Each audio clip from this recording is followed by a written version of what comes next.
Hello students, welcome to our channel আস্থা educare.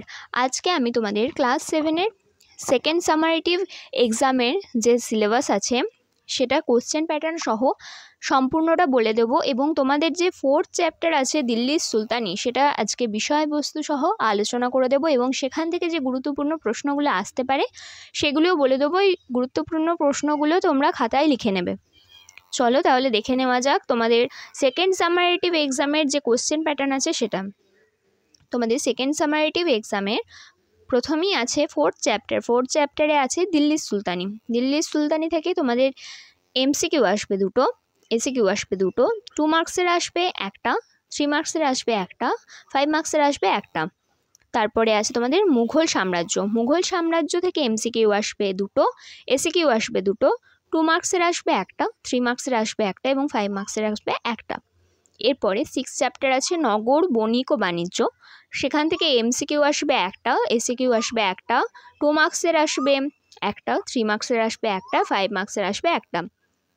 তোমাদের total MCQ দেওয়া থাকবে 5টার মধ্যে 5টাই করতে হবে। এসিকিউ দেওয়া থাকবে 5টার মধ্যে 5টাই করতে হবে। 2 মার্কসে দেওয়া থাকবে 3টে, যার মধ্যে 2টো করতে হবে। 3 মার্কসের দেওয়া থাকবে 3টে, যার মধ্যে 2টো করতে হবে, এবং 5 মার্কসের দেওয়া থাকবে 3টে, যার মধ্যে একটা করতে হবে। তোমাদের পূর্ণমান থাকছে 25 নাম্বার। তোমাদের 4th চ্যাপ্টারে আছে দিল্লির সুলতানি, তুর্ক আফগান শাসন। এই চ্যাপ্টারের একটা সংক্ষিপ্ত বিষয়বস্তু আমি তোমাদের বলে দেব, এবং এই চ্যাপ্টার থেকে কিছু আসতে পারে এমন গুরুত্বপূর্ণ প্রশ্ন আমি তোমাদের বলে দেবো। সেই প্রশ্নগুলো অবশ্যই তোমরা খাতায় লিখে নেবে। এর পরবর্তী ভিডিওতে আমি এই চ্যাপ্টারের ওপর থেকে কিছু গুরুত্বপূর্ণ এমসিকিউ, এসিকিউ, 3 মার্কসের কোয়েশ্চেন্স, 5 মার্কসের কোয়েশ্চেন্স নিয়ে আলোচনা করে দেবো। সেই কোয়েশ্চেনগুলো অবশ্যই তোমরা লিখে নেবে, এবং পরবর্তী ভিডিওটি পাওয়ার জন্য অবশ্যই চ্যানেলটা সাবস্ক্রাইব করে রাখবে। দিল্লি সুলতানি। সুলতানি কথার অর্থ কী? আগে জানতে হবে সুলতান কথার অর্থ কী। সুলতানি কথাটা এসছে কোথা থেকে? সুলতান হচ্ছে একটা আরবি শব্দ। এটা প্রধানত তুরস্কের শাসকদের উপাধি ছিল। আরবি ভাষায় সুলতান শব্দের অর্থ হচ্ছে শাসক, কর্তৃত্ব, ক্ষমতা, এগুলোকে বোঝায়। আর ভারতের শাসক অর্থে সুলতান শব্দটি ব্যবহৃত হয়েছিল। সুলতানি কি? সুলতান যে অঞ্চলের ওপর কর্তৃত্ব পালন করত সেই অঞ্চলকেই বলা হয় সুলতানি।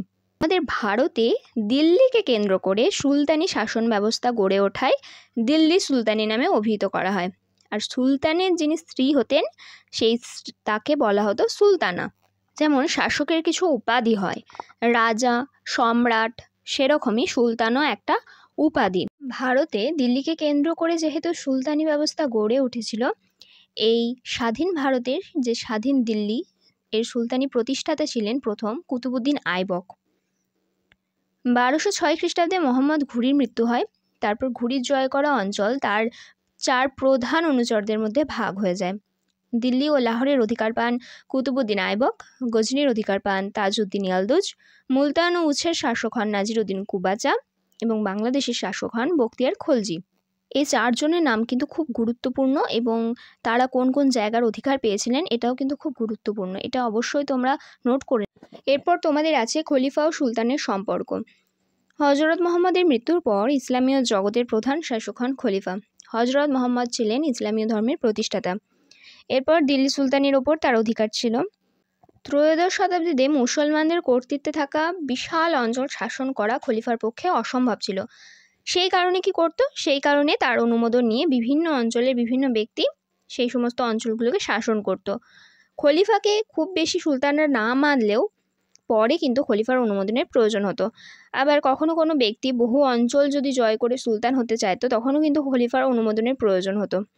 অত্যন্ত সম্মানজনক এই অনুমোদনের জন্য ওই ব্যক্তি সুলতান হতে চেয়ে খলিফাকে উপহার পাঠাতেন। খলিফার অনুমোদন মেনে নিতে কিন্তু বাকিরা বাধ্য ছিলেন। সুলতানের পদ গ্রহণকে কেন্দ্র করে ইলতুৎমিশ সমস্যার সম্মুখীন হয়েছিল। তা থেকে উদ্ধার পেতে তিনিও উপহার পাঠিয়ে বাগদাদের খলিফার অনুমোদন প্রার্থনা করেছিলেন।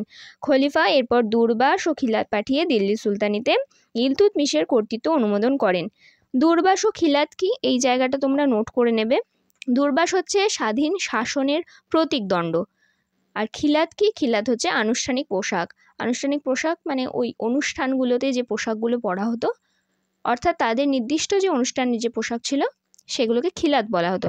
দ্বিতীয় ভাগে তোমাদের আছে দিল্লি সুলতানি, যেখানে খ্রিস্টীয় ত্রয়োদশ শতকের প্রথম ভাগে কি হয়েছিল সেটা এক ঝলক দেখে নেওয়া যাক। সেখানে দিল্লিতে সুলতানি শাসন প্রতিষ্ঠা করেছিলেন কুতুবউদ্দিন আইবক। এরপর তার জামাই ইলতুৎমিশ ছিলেন তার পরবর্তী সুলতান। এইখানে একজনের নাম আমরা পাবো সুলতান রাজিয়া, যিনি একজন নারী হয়ে সেই সময় সেই সুলতানি যুগে দিল্লির মসনদে বসেছিলেন এবং তার মুদ্রায় নিজেকে সুলতান বলে দাবি করেছিলেন। সেই সময়ে এক ঐতিহাসিকও রাজিয়াকে সুলতান হিসেবে অভিহিত করেছিলেন। ইলতুৎমিশের পর তার এক পুত্র দিল্লির শাসক হলেও যোগ্যতম সন্তান হিসেবে রাজিয়াই শেষ পর্যন্ত মসনদে বসেন। তুর্কি অভিজাত অর্থাৎ চিহলগানির সদস্যদের আপত্তি থাকা সত্ত্বেও নারী শাসক হিসাবে প্রথম ও শেষবার রাজিয়া সিংহাসনে বসেছিলেন।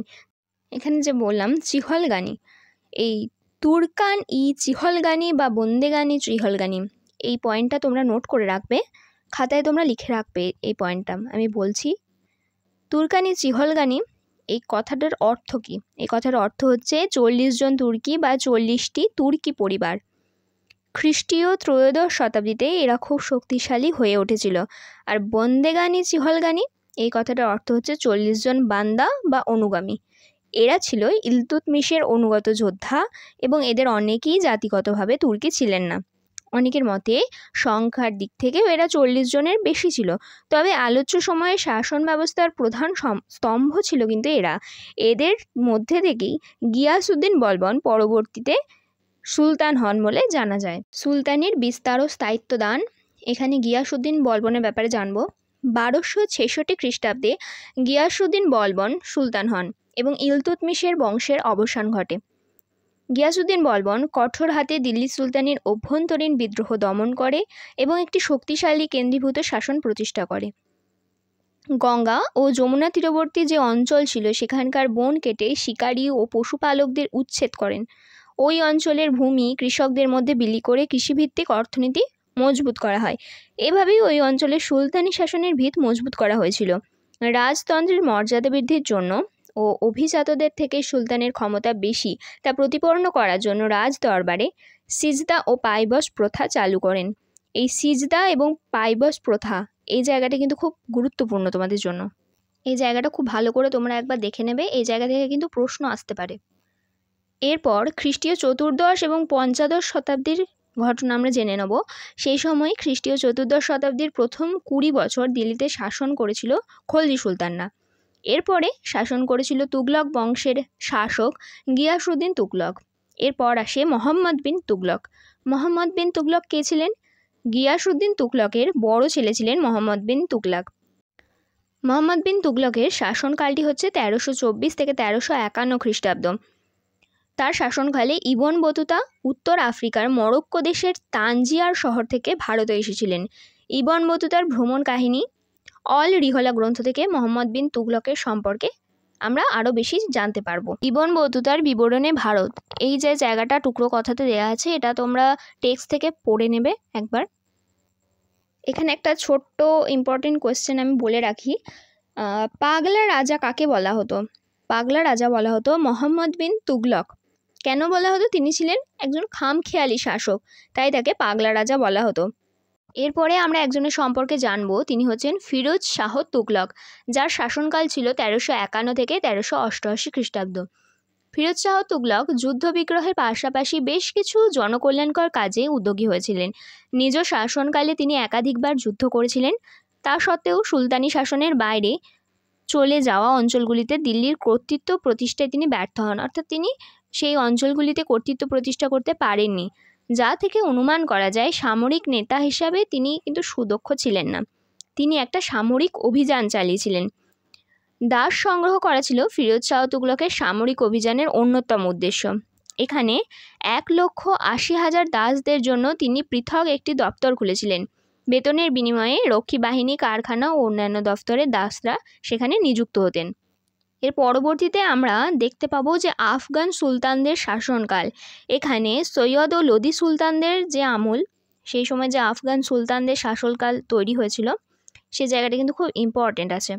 সুলতান বহুলুল লোদি এবং সুলতান সিকান্দার লোদি। সুলতান বহুলুল লোদি শাসনকাল ছিল 1451 থেকে 1489 খ্রিস্টাব্দ। তিনি আফগানদের সাবেকি রীতি মেনে অন্যান্য আফগান সর্দারদের সঙ্গে আসন ভাগ করে নিয়েছিলেন এবং লোদি আফগানদের ক্ষমতা প্রতিষ্ঠাও ছিল তার উদ্দেশ্য। আর সুলতান সিকান্দার লোদি, তিনি ক্ষমতা ভাগ করার নীতিতে বিশ্বাসী ছিলেন না। তার শাসনকাল হচ্ছে 1489 খ্রিস্টাব্দ থেকে 1517 খ্রিস্টাব্দ। তোমাদের স্ক্রিনে দেখো আমি খুব ছোট্ট করে যে দিল্লির সুলতানির যে শাসন ব্যবস্থা সেটা আমি দেখিয়ে দিচ্ছি। তুর্কি শাসন, আফগান শাসন। তুর্কি শাসনের মামেলুক বংশ অর্থাৎ দাস বংশ, এর প্রতিষ্ঠাতা ছিলেন কুতুবউদ্দিন আইবক। এরপরে তার দায়িত্বে ছিলেন ইলতুৎমিশ। এরপরে আসেন রাজিয়া, রাজিয়ার পরে আসেন গিয়াসউদ্দিন বলবন এবং শেষ শাসক কায়কোবাদের শিশুপুত্র কায়ুরমাস। এরপর আছে খলজি বংশ। খলজি বংশ প্রতিষ্ঠা করেন জালালউদ্দিন খলজি। তারপর সেই বংশধারা বজায় রাখেন আলাউদ্দিন খলজি। এরপরে শেষ শাসক হিসাবে ছিলেন নাসিরউদ্দিন খসরু। এরপর আসে তুগলক বংশ। সেখানে তুগলক বংশের প্রতিষ্ঠাতা হচ্ছেন মোহাম্মদ বিন তুগলক, যার ব্যাপারে আগেই তোমাদের বলেছি। এরপরে আছে ফিরোজ শাহ তুগলক এবং শেষ শাসক নাসিরউদ্দিন মোহাম্মদ শাহ। আর এদিকে তোমাদের আছে আফগান শাসন, যেখানে সৈয়দ বংশ এবং লোদি বংশ। সৈয়দ বংশের প্রতিষ্ঠাতা ফিরোজ খান, লোদি বংশের প্রতিষ্ঠাতা হচ্ছেন বহলুল লোদি, যাদের ব্যাপারে আমি একটু আগেই তোমাদের বললাম। এই ফিরোজ খানের পরবর্তীতে এবং শেষ শাসক হিসাবে আসেন আলাউদ্দিন আলম শাহ এবং লোদি বংশে বহলুল লোদির পরে আসে সিকন্দর লোদি, এরপর আসে ইব্রাহিম লোদি। এই ছকের সাহায্যে তোমাদের খুব ছোট্টভাবে দিল্লির যে সুলতানি শাসন ব্যবস্থা সেটা আমি তোমাদের দেখিয়ে দিলাম। এরপর আমরা একটা যুদ্ধ সম্পর্কে জানব। যে কোন যুদ্ধ? পানিপথের যুদ্ধ। পানিপথের প্রথম যুদ্ধ, যেটা বাবর ও ইব্রাহিম লোদির মধ্যে হয়েছিল 1526 খ্রিস্টাব্দে। এই যুদ্ধে লোদিদের থেকে কম সৈন্য থাকায় বাবর একটি বিশেষ ধরনের কৌশল প্রয়োগ করেন। তুর্কিদের থেকে শেখা এই বিশেষ কৌশলটা রুমি নামে পরিচিত ছিল। এই যুদ্ধে ইব্রাহিম লোদির মৃত্যু হয় এবং দিল্লি ও আগ্রায় মোগল শাসনের প্রতিষ্ঠা হয়। এই কৌশলটা রুমি নামে পরিচিত ছিল। এই রুমি, এটা তোমরা মনে রাখবে, এই কৌশলটাকেই বলা হয় রুমি কৌশল। এরপরে আমরা দেখতে পাবো সুলতানদের নিয়ন্ত্রণ ব্যবস্থা। প্রশাসনিক নিয়ন্ত্রণ, যেখানে আছে কেন্দ্রীভূত রাষ্ট্র ব্যবস্থা, বিচার ব্যবস্থা, উলেমা। উলেমা কি? উলেমা এই শব্দটা আরবি ভাষায় ইলম, এর অর্থ হচ্ছে জ্ঞান, এবং আলিম মানে হচ্ছে জ্ঞানী। বিশেষভাবে ইসলামী শাস্ত্রে একাধিক পণ্ডিত ব্যক্তিকে বলা হয় উলেমা। এই জায়গাটা তোমরা নোট করে রাখবে যে উলেমা কি। সুলতানি শাসন ব্যবস্থা প্রথম দিকে সামরিক শক্তি নির্ভর ছিল, অর্থাৎ সামরিক শক্তির ওপরেই নির্ভর করে ছিল এই সুলতানি শাসন ব্যবস্থা। এরপরে এটা শাসন ব্যবস্থার প্রধান স্তম্ভে পরিণত হয়। এখানে আমরা দেখতে পাবো ইকতা। ইকতা কি? নতুন রাজ্য জয় করার ফলে সুলতানরা সেখানে রাজস্ব আদায় এবং শান্তি বজায় রাখতেন। সুলতানদের জয় করা রাজ্যগুলি ছিল প্রদেশের মতো, আর এই প্রদেশগুলিকেই বলা হতো ইকতা। এই জায়গাটা তোমরা নোট করে রাখবে যে ইকতা কি। এরপর বাংলায় ইলিয়াস শাহী ও হোসেন শাহীর শাসন ব্যবস্থা শুরু হয়। দিল্লি সুলতানির শাসনের আওতায় বাইরে সুলতান শামসুদ্দিন ইলিয়াস শাহ বাংলার প্রথম স্বাধীন সুলতান। সুলতান গিয়াসউদ্দিন আজম শাহ ফরাসি কাব্য সম্পর্কে ছিলেন অভিজ্ঞ। তার আমলে সামুদ্রিক বাণিজ্য বৃদ্ধি পেয়েছিল। সুলতান জালালউদ্দিন মোহাম্মদ শাহ জন্মসূত্রে ছিলেন হিন্দু। তার সময়ই বাংলার রাজধানী মালদহের পান্ডুয়া থেকে গৌড়ে স্থানান্তরিত হয়েছিল। মনে করা হয় পরবর্তী ইলিয়াস শাহী সুলতানগণ সুলতান শামসুদ্দিন শাহর বংশধর। আফ্রিকার আবিসিনিয়া থেকে আসা হাবসি সুলতানগণ ইলিয়াস শাহী ও হোসেন শাহী শাসনের মাঝে বাংলায় শাসন করেছিলেন। এই আলাউদ্দিন, হোসেন শাহ এবং শ্রী চৈতন্য বৃন্দাবন দাসের ভাগবতে রয়েছে, গৌড়ে গিয়ে সুলতান হোসেন শাহ একটি নির্দেশ দেন। তাতে বলা হয়, চৈতন্যদেব একাকী থাকুন বা সমবেত কীর্তন করুন, কাজী বা কোতোয়াল কেউ যেন তাকে বিরক্ত না করে। এখানে একটা ছোট কথা নোট করে রাখবে যে কৃষ্ণা নদীর উভয় তীরে শাসকগণ সুলতান উপাধি ব্যবহার করতেন। তো এই ছিল তোমাদের 4th চ্যাপ্টার দিল্লি সুলতানি তুর্ক আফগান শাসন। এই চ্যাপ্টারের সংক্ষিপ্ত বিষয়বস্তু মোটামুটি সবটাই আমি আলোচনা করে দিয়েছি। কোনো জায়গা যদি তোমাদের বুঝতে অসুবিধা হয় অবশ্যই তোমরা আমাকে কমেন্ট করে সেটা জানাবে, এবং এখান থেকে যে কোয়েশ্চেন্সগুলো আসতে পারে সেগুলোও আমি তোমাদের পড়ানোর সময় বলে দিয়েছি। আশা করছি তোমরা সেই জায়গাগুলো নোট করে নিয়েছো। এরপর এই চ্যাপ্টার থেকে যে গুরুত্বপূর্ণ MCQ, SAQ, 2 মার্কসের কোয়েশ্চেন, 3 মার্কসের কোয়েশ্চেন এবং 5 মার্কসের কোয়েশ্চেন যেগুলো গুরুত্বপূর্ণ আসতে পারে তোমাদের পরীক্ষায় তার ওপর আমি ভিডিও নিয়ে আসবো। এর পরবর্তী ভিডিওটি পাওয়ার জন্য চ্যানেলটা সাবস্ক্রাইব করে রাখবে। এবং এই ভিডিওটাতে কোনো জায়গা যদি তোমাদের বুঝতে কোনো রকম অসুবিধা থেকে থাকে তাহলে সেটা তোমরা অবশ্যই আমাকে কমেন্ট বক্সে জানাবে। আমাদের পড়ানো যদি তোমাদের ভালো লেগে থাকে তাহলে অবশ্যই চ্যানেলটা সাবস্ক্রাইব করে আমাদের সাথে থেকো।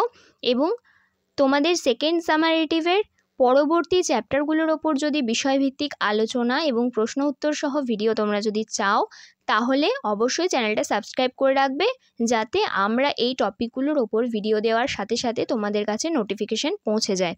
এবং ক্লাস 6 থেকে ক্লাস 12 অবধি আমরা যে সমস্ত বিষয়ের ওপর অনলাইন কোচিং ক্লাসেস করে থাকি সেটার একটা কমিউনিটি পোস্ট করা আছে, তোমরা গিয়ে একবার দেখে নিও। তোমরা যদি আমাদের অনলাইন ব্যাচে জয়েন হতে চাও তাহলে স্ক্রিনে দেওয়া নাম্বারে আমাদের সাথে কন্ট্যাক্ট করো।